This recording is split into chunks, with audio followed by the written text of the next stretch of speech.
जरा सोचो, एक दिन अचानक से तुम्हारा शरीर गायब होने लगे। कुछ ऐसा ही होता है सू के साथ, जो अभी दिन दहाड़े अपने फेवरेट सुपर हीरो के सपने ले रही थी। जब उसे होश आया तो उसने देखा कि पूरी क्लास खाली हो चुकी है। उसने अपना बैग उठाया और वहाँ से निकल ली। उसके पिता क्रिस्टोफर उसे लेने आए थे और दोनों का प्लान था कि उसकी माँ को उनकी लैब में जाकर बर्थडे का सरप्राइज देंगे। सू चाहती थी कि वो अपनी माँ को चौंका कर उनका थोड़ा प्यार पा सके, क्योंकि अक्सर वो काम में ही व्यस्त रहती थी। क्रिस और सू लैब में जाकर सरप्राइज की तैयारी कर रहे थे, पर तभी कैंडल जलाते ही फायर अलार्म एक्टिवेट हो गया, जिसके बजते ही मारिया और उसकी टीम वहां पहुंच गए। सू और क्रिस को वहां देखकर मारिया को बहुत गुस्सा आया, क्योंकि उनकी वजह से वो एक बहुत इंपॉर्टेंट स्पीच को बीच में छोड़कर आई थी और वो उन दोनों के ऊपर चिल्लाने लगी। ये देखकर सू को बहुत गुस्सा आया कि मारिया को उनके जज्बातों की बिल्कुल कद्र नहीं थी और उसने गुस्से में केक को उठाकर फेंक दिया। केक सीधा जाकर एक मशीन को लगा, जिसके बाद लैब में हलचल मच गई।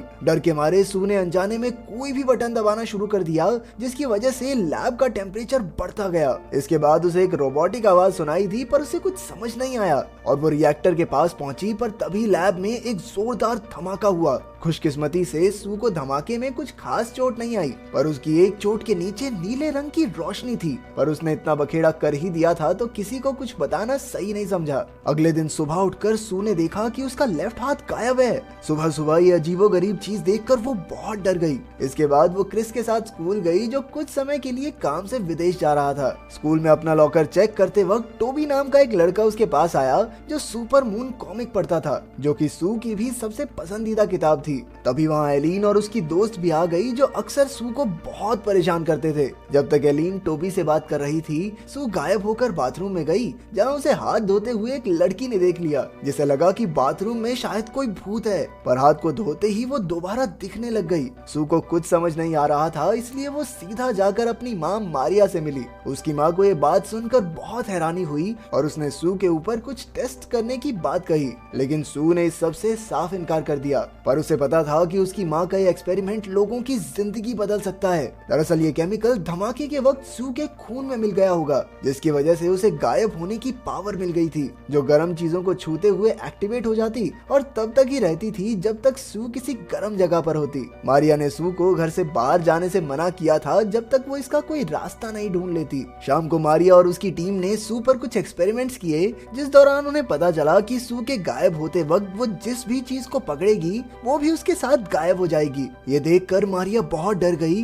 क्योंकि उसे डर था कि कोई उसकी बेटी की शक्तियों का इस्तेमाल किसी गलत काम के लिए न कर ले। इसलिए उसने अपने एक्सपेरिमेंट को बंद करने का फैसला किया। सू इस चीज के खिलाफ थी और नाराज होकर वहाँ से चली गई। लैब से निकलने के बाद वो स्कूल की बेसमेंट में जाकर सो रही थी, जहाँ काया नाम की एक लड़की ने उसे जगाया। काया अपनी छोटी उम्र के बावजूद टेक्नोलॉजी की मास्टरमाइंड थी और सभी स्कूल में उसे ऐप कहकर बुलाते थे। इसके बाद वो पास के रेस्टोरेंट में ही खाना खाने गए, जहां सू ने काया को अपनी गायब होने की शक्ति के बारे में बताया। पर तभी एलिन वहां पहुंच गई और फिर से सू का मजाक उड़ाने लगी। पर इस बार सू ने खुद को गायब करके एलिन पर खाना फेंकना शुरू कर दिया, जो देखकर काया बहुत हैरान थी। दूसरी ओर रिसर्च फैसिलिटी के मालिक डॉक्टर ड्रिल ने मारिया के सू पर एक्सपेरिमेंट करते वक्त की वीडियो देख ली। जैसे ही घर पहुंचने पर मारिया सू को नींद से जगाने लगी, तभी कुछ आदमियों ने घर पर आकर उसे किडनैप कर लिया। सू की आंख खुलने पर उसे कुछ भी समझ नहीं आ रहा था, बस मारिया की चिल्लाने की आवाजें आ रही थी। थोड़ी ही देर में सू समझ गई कि आखिर क्या चल रहा है, इसलिए उसने अपने आप को गायब किया ताकि कोई उसे देख ना सके और अपने पिता क्रिस को फोन करके मदद मांगने की कोशिश की।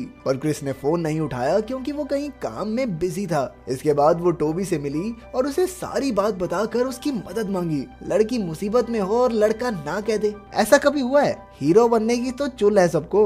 अगले दिन वो सुबह वापस गाड़ी के पास गए ताकि वो मारिया के लैपटॉप की मदद से कुछ पता लगा सके। पर तभी उसे एक कॉल आई, जिसमें उसे चुपचाप गाड़ी की डिक्की में लेट जाने को कहा।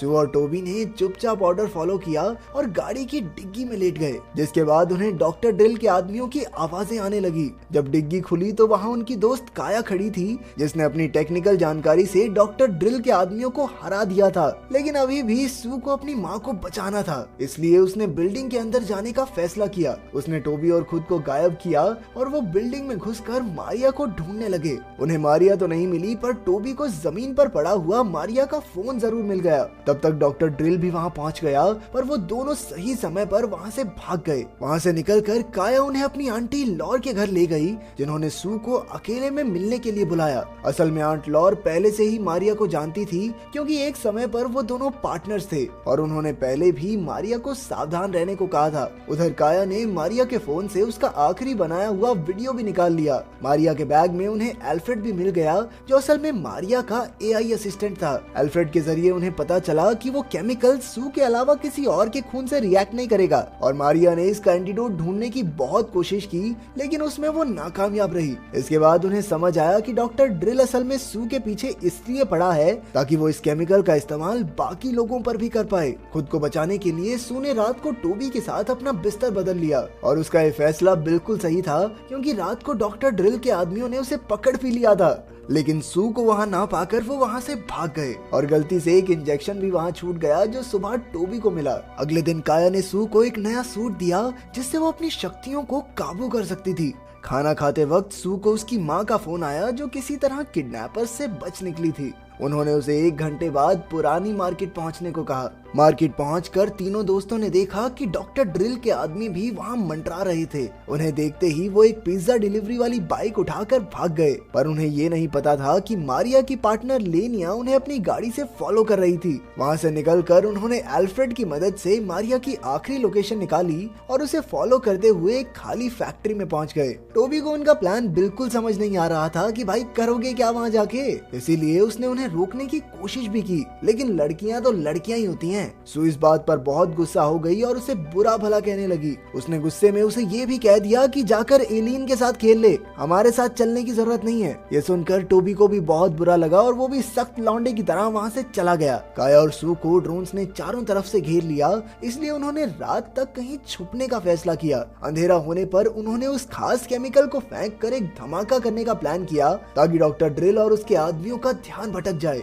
और वो दोनों आसानी से वहाँ से भाग सकें। धमाका होते हुए सू बेहोश हो गई और आंख खुलने पर वो अपने कमरे में मारिया के साथ थी। उसे होश में देखकर मारिया ने उससे उसके दोस्तों के बारे में पूछा। इसका जवाब देते हुए सू ने बताया कि काया अभी भी फैक्ट्री में उसका इंतजार कर रही है और टोबी घूम रहा होगा उस एलियन के साथ। ये सुनकर मारिया कमरे से चली गई, पर तभी सू को समझ आया कि वो तो अपने ही कमरे में बंद हो चुकी है और अब बाहर निकलने का कोई रास्ता नहीं। असल में वो मारिया थी ही नहीं, बल्कि लेनिया थी, जिसने बेहोश होने पर सू के खून को अपने शरीर में डाल लिया ताकि उसके अंदर भी शक्तियां आ जाएं। ये सारी बातें सू को एल्फ्रेड की मदद से पता चली। उधर असली मारिया ने पहले काया को फैक्ट्री से उठाया और फिर अपनी बेटी को बचाने पहुंची। पहले तो सू को उस पर शक था कि असलियत में मेरी माँ है भी कि नहीं, पर उसका शक दूर करने के लिए मारिया ने एल्फ्रेड को चालू किया, क्योंकि एल्फ्रेड को सिर्फ उनके परिवार के डीएनए से ही चलाया जा सकता था। इसके बाद वो टोबी को बचाने के लिए निकले, क्योंकि उन्हें पता था कि लेनिया सभी सबूत मिटाने की बहुत कोशिश करेगी। रास्ते में मारिया ने सू को एक एंटीडोट दिया,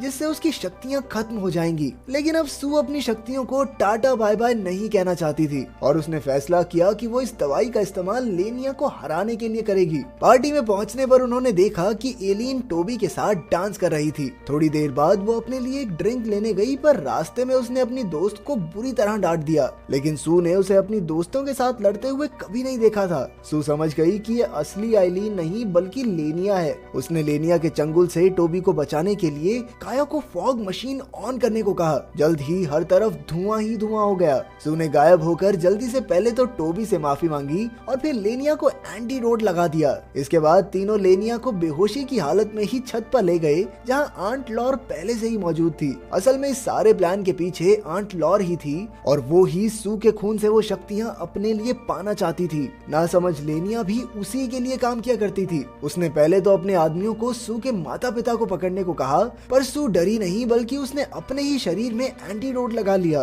ताकि कोई उसकी ताकतों का फायदा उठा ही ना सके। उधर काया ने एक डिवाइस को आंट लॉर की व्हील चेयर पर लगा दिया था, जिसके बाद वो लट्टू की तरह गोल गोल घूमने लगी। इसी तरह इन दोस्तों ने मिलकर उन्हें हरा दिया, पर तभी अचानक सू फिर से बेहोश हो गई। आंखें खुलने पर वो अपने माता पिता के साथ काया के घर पर थी। पता चलता है कि एंटीडोट ने सू पर काम ही नहीं किया और अभी भी उसके अंदर गायब होने की शक्तियाँ हैं। अब तुम लोग गलती से अगर नए हो तो सब्सक्राइब करो, वो जो लाल वाला बटन है उस पर अपने जीजा जी फेंक के मारो या फूफा जी, मुझे नहीं पता, बस क्लिक हो जाना चाहिए।